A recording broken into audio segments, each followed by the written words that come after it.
So there's a different kind of planting by the signs, if you've ever heard of planting by the signs, called phenology. And phenology means you're actually taking your cues of when to plant based on when natural other plants in the system are starting to bloom. So you might look for when your dandelions first bloom, or you might look for when a certain weed pops up, or when the forsythia blooms. This tree is a black locust, and it is in the legume family. It's actually a type of bean and pea. And it is blooming right now. And my phenology for planting tomatoes is plant your tomatoes when the black locust is blooming. These blooms smell like grape bubblegum. They're very, very sweet. And this tree does not start blooming until we finally get some warm temperatures. And so it's a great phenology hack for when it's time to plant my tomatoes. And today I planted my tomatoes. So I'm going to take you out to my big garden and show you the varieties of tomatoes I have planted and talk a little bit about my strategy for how I raise tomatoes. So this is what I just refer to as my big garden. These rows are 100 feet long. And the tiller I'm using here is a BCS, and it's a common tiller for more commercial growing. I will leave a link to their website in the description. We've had it for going on 12 years now, and it's a wonderful machine. I absolutely love it. And then we water with a drip tape irrigation. So everything is on a drip tape so that we are only watering the plants that we want and not the grass and weeds. These tomatoes and tomatillos were started from seed on the 17th of March, and they have been back and forth between a germination room and then in the greenhouse for the last 6 to 8 weeks. And I have videos on all of that from last year in terms of the type of soil that I use and how I start my seeds and advice on all of that. I make my own seed starting mix. I'll leave some links in the description below.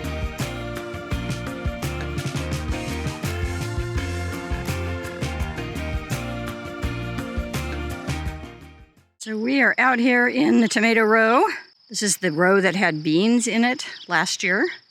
And so hopefully leaving some of those roots from those beans in the ground to decompose over the winter, and tilling the residual in will give us a little extra nitrogen. And then we did put composted chicken manure down as a compost on this row, so there should be plenty of nutrition in this soil. And then the other thing we did, and this is the first time I've done this year, is we saved leaves from a friend last fall and kind of bundled them up, and then we're using the leaves as mulch around these plants. And so you can see we have lots of leaf mulch down here, and I'm hoping that's going to cut my weeding time to virtually zero. The way I plant my tomatoes is plant them deep, not because I think it's going to give them lots of extra roots. In my experience, when I've dug up tomatoes at the end of the season, they rarely have a lot of extra roots from being planted deep. In my climate, it may vary depending on where you are, but I plant them deep just because they tend to be a little bit leggy from being in the greenhouse and being all crammed together into a tray. They start out small and they're fine, and then as those plants get bigger and bigger, they start competing for light. They get a little bit leggy, and if I don't have room in the greenhouse to spread them out, they're really too close for the size of the plant and the size of the pot. And so they get a little bit leggy, and so I will plant them deep simply to give them some stability. When they're in the ground, it does not hurt them at all. But you can see everything is in, everything is loosely staked. This is something I've just recently started using. These are clips that I bought off of Amazon, and they loosely hold the stem to the stake. We have some different plants on the property, including some bamboo, and so I can often cut my own stakes. And then I've certainly just bought packages of bamboo stakes at nurseries. But when the plants are small like this, I find they need a little bit of support, if nothing else, because we tend to get windy in May out here. Even though the tomatoes are caged, the wind will just whip that tomato around and it will beat the heck out of it. And so I get a lot of leaf damage from wind if I don't have these staked. I often come through once the plants are really starting to fill out these cages And I will just remove the stake altogether because they're really no longer necessary. These cages are concrete reinforcing wire. It was expensive when I made these cages. Some of these were gifted to me. The really tall ones here were from a friend of mine who was just getting rid of them. So I have a couple that are really, really tall. Most of these are 5 feet, but I bought an entire roll. I think it was a 100-foot roll of concrete reinforcing wire, and then just cut my own cages out of it with some bolt cutters to cut the wire with, because it's pretty heavy duty stuff, and then made my own tomato cages. How you stake your tomatoes is completely up to you, and it varies in terms of what is recommended, very much based on climate. We happen to live in a dry part of the country. Our humidity is rarely over 50%, and we do not get very much moisture in the summertime. In fact, it's quite dry here. And so for us, I don't tend to prune, other than I'll go through and prune off leaves that are touching the ground once these guys get over their transplant shock. But other than that, I don't prune at all. And the trade-off there is if you prune your tomatoes, you tend to get larger fruit, but you also get less fruit. If you don't prune your tomatoes, you get smaller fruit, but you get more. And so, like, in terms of production, you're gonna get about the same amount by weight that you would regardless. I just don't have the time to prune this many tomatoes and to stay up with cutting out the suckers and tying them up every week. That is just something I do not have the patience or the time to do. So I put them in tomato cages and I let them do their thing. The other thing is we have quite hot summers here. We tend to hit a period of time where we'll be well over 100 degrees. And 100-degree days, you're gonna burn your fruit that's on the tomato and give it sun scald if you don't have a lot of leaf cover. And so for us, the trade-off of having slightly smaller fruit is well worth it in order to have some good leaf cover and not have scalded fruit. The fruit tends to be well covered, and I don't have a lot of issues with sun scald, which is nice. So yeah, I don't prune. I know that seems totally sacrilege to some of you who are definitely on the pruning bandwagon. Two things: I have a lot of room. This is a 100-foot row of tomatoes, and I could easily have filled the entire thing up. So I have plenty of room for tomatoes to spread out. These are planted 2.5 feet apart. And I also don't have a lot of humidity, and so I'm not worried about things like disease issues from not a lot of airflow, because we have plenty of airflow and not a lot of humidity, and so we don't tend to get a lot of disease issues, except for late season blights that are just kind of ubiquitous. So that is my strategy on tomatoes. You do what works for you, do what's recommended for your climate. There's a YouTuber who a lot of people watch, and she grows tomatoes in a greenhouse, and she does a 2-liter system where she cuts off this main center stem. So if I were gonna do that, I would just be cutting this like right here, and then the plant sends up 2 main branches, and then she prunes and trellises those 2 branches, and she believes that gives her more production. I'm personally not convinced, but it's in a greenhouse, it's a huge amount of effort, and for me, again, it's not worth it. It just isn't what I wanna do. So what I've got out here this year, and I've scaled back a little bit. I usually do a full row here, and this is probably closer to 65 or 70 feet, so not quite a full 100-foot row.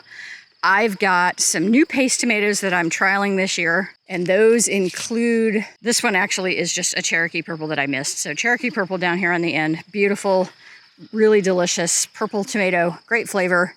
Doesn't do well for me after the first blush. And so late in the season, it's kind of garbage, but I love it for an eating tomato, and so I grow it every year. I've tried Black Krim, I've tried Carbon. I didn't like either one of those as well. So one Cherokee Purple, just because I completely forgot that I hadn't planted it, and so I threw it in at the end. The next 3 or 4 varieties here are paste type tomatoes, but they're not traditional Roma paste tomatoes. These are more of an ox heart. And so this is a big, meaty tomato, not really juicy, that is going to be good for processing. And I'm not planning on doing a lot of processing this year, but I wanted to try some new varieties because I've been growing San Marzano Redorta, and I really love it for flavor, but it's not terribly productive, and I wanted to try some new things. So I have here Anthony's Heart, and Anthony's Heart was named for Anthony Bourdain. I've grown that one before. It is a very nice ox heart style tomato. This one is called Hog Heart, and Hog Heart is another big kind of meaty tomato.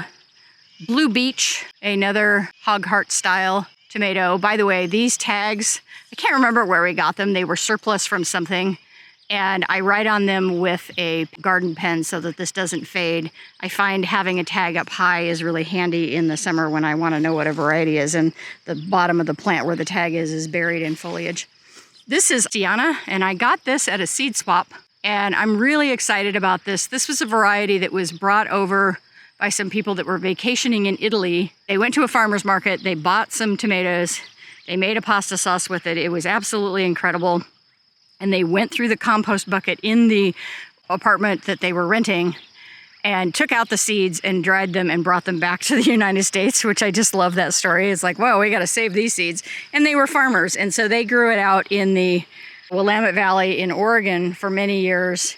And so it's been adapted to a Pacific Northwest climate. I don't know how well it's going to do in my climate because I am actually inland Northwest, not coastal Northwest. And so it's much drier here, but I would assume good disease resistance just because the coastal region tends to be a lot wetter. And so hopefully that's going to have some nice disease resistance. But that was from a seed swap that we did in February. So that's a really fun one. This is the Japanese black trifle. And I did a swap with a friend for one of these Astianas to get this tomato plant. I tried to grow this last year and the seed in the packet was not what it said it was. And so I didn't actually get a chance to try it. And this won or was runner-up in a taste test that we did a couple of years ago at a farm that does a lot of tomato growing. And so I really wanted to try this, and I was super disappointed that I had the wrong plant last year. So I'm gonna give it another try. Paul Robeson. Paul Robeson is a purple tomato. I do tend to really love my purple tomatoes. And when this one does well, it's really productive and just gorgeous. Ananas Noir, also called pineapple. This one is kind of like a tie-dye. So it is green and red and yellow and absolutely delicious. And so I'm looking forward to having this one again. We're in the section right now of just favorite eating tomatoes for, just slicing and eating in the summer. Dr. Waichi, big orange slicer, also really delicious. And then now I'm into the production tomatoes that I grow more for selling at farmers market, online markets, and for processing in my own commercial kitchen for some of the products that I make. So this is Canner Howell. These are all heirlooms. This is from Seed Savers Exchange, red tomato, or possibly pink tomato. Pink tomatoes, the skin is actually clear. Red tomatoes, the skin is red. The inside of the tomato is the same color, and so the only difference between pink and red is the skin color. I forget which is which. Brandywine, the classic heirloom that got everybody excited about heirlooms way back, 25, 30 years ago. This particular Brandywine seed comes from Peaceful Valley Organics. Their website is groworganic.com. There's a million different varieties of Brandywine out there. In my experience, I've tried a couple of them. Not all of them did super well for me. This one doesn't get super huge, but it is a very productive tomato and a very good eating tomato. And this tomato is one of the ones that they call a potato leaf variety. And you can see how the leaves on these do not have the kind of classic serrated edge. This one is also potato leaf. This is another Brandywine. They look more like a potato leaf than they do a regular traditional tomato leaf. And so just kind of a fun thing. So that is Brandywine. And I think all Brandywines are pretty much potato leaf varieties. And then this is Mortgage Lifter. And this is also from Peaceful Valley Organics. And again, this one does not get super huge for me, but I get a baseball-sized tomato out of all three of these, the Canner Hole, the Brandywine, and the Mortgage Lifter. And then I slice them and dry them and sell them dried in the wintertime. And they are all perfect for that. And so I just like having all three. They all have great flavor. And that way I'm kind of covered in terms of productivity. And now we're getting into all of the cherry tomatoes. I do sell cherry tomatoes in clamshells in the summertime. And I'm trialing out some new cherry tomatoes this year. So this one is not a trial. This one is Principesi Borghese. This is an Italian cherry tomato that's a little bit bigger than a conventional cherry. It has a little nipple on the end of it. And in Italy, they often sell them at farmers market on the truss. So they'll have the whole truss together and then people will dry them. So it makes a nice dried tomato. They're a little less juicy than a standard cherry tomato. I have been growing these since I read the book Animal Vegetable Miracle by Barbara Kingsolver way back, probably 20 years ago, and sought out this particular seed because I wanted to try it, and I've been growing it ever since. So this is just an old standby in my garden. I grow it every year. This is a red cherry tomato that came free in a green stock order that I did. I ordered a spinner for the green stock, and they sent a free seed packet, and so it just said red cherry tomato. I have no idea what the variety is, but I'm gonna try that one out and see how it is. I've been looking for a new red cherry.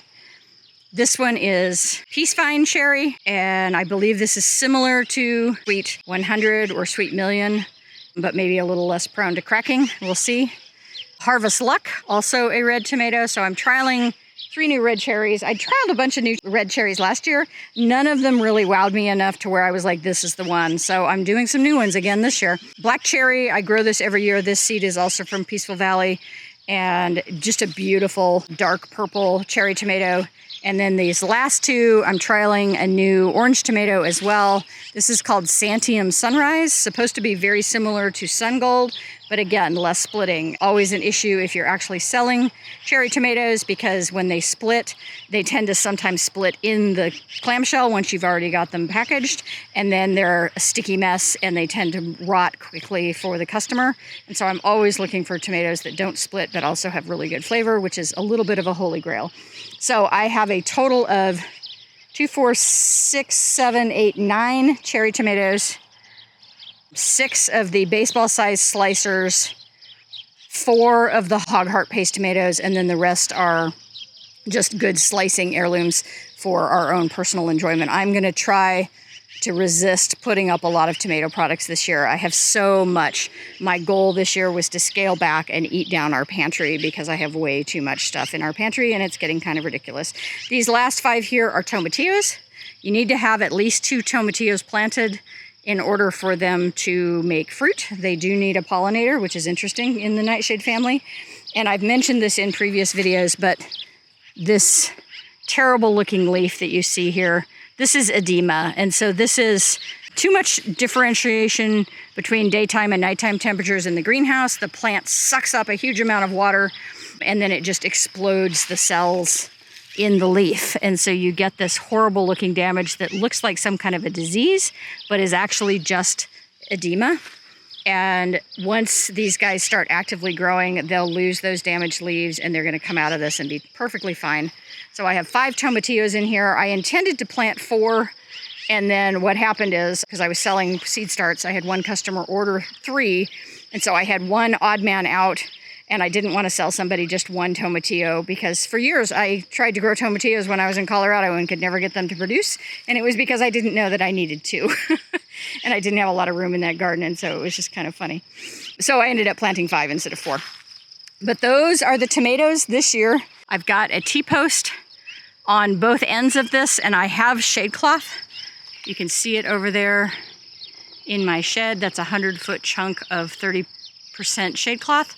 And I will put shade cloth up in the dead of summer to help keep some of the heat off of these. Tomatoes do not set fruit when it is over 95 because the pollen is no longer viable. And so if it gets really hot really fast, you tend to lose a lot of your fruit set or fruit production. And so having some shade cloth up can help with that and extend the season a little bit more. And so we always put that up.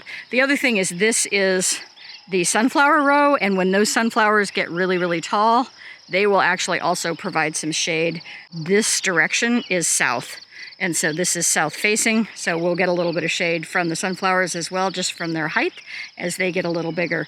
But that is tomato 2024. I'm very excited to eat my first tomatoes. Probably won't harvest my first tomato until mid-July, and in that case it will likely be a cherry tomato. So this is a long game. New gardeners are surprised at how long it takes to get a ripe tomato, but it's a lot of time. So thanks for watching, tribe. I will keep you posted on how the tomatoes are doing during garden tours. Subscribe and hit that notification bell if you want to be notified when I have new content going up.